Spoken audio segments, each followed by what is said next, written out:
अगदी योग्य आहे. अनिल देशमुखांविरोधात जो गुन्हा दाखल झाला हा अतिशय योग्य आहे.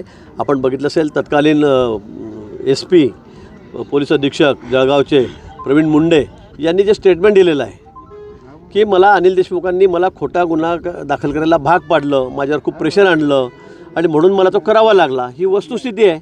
वारंवार मी हे सांगतो आणि ते स्पेशल PP चव्हाण आहे त्यांच्या बोलण्यातून तेच निष्पन्न झालेलं आहे की अनिल देशमुखांनी आम्हाला हा गुन्हा दाखल करायला किती मदत केली हे त्यांनीसुद्धा म्हटलेलं आहे. हे रेकॉर्ड आहे, हे व्हिडिओ रेकॉर्डिंग आहे.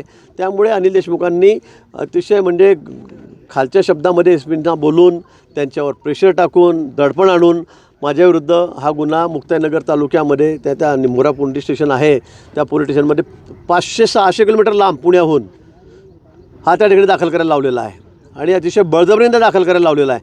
त्यामुळे त्यांच्यावर जो गुन्हा दाखल झालेला आहे तो योग्यच आहे.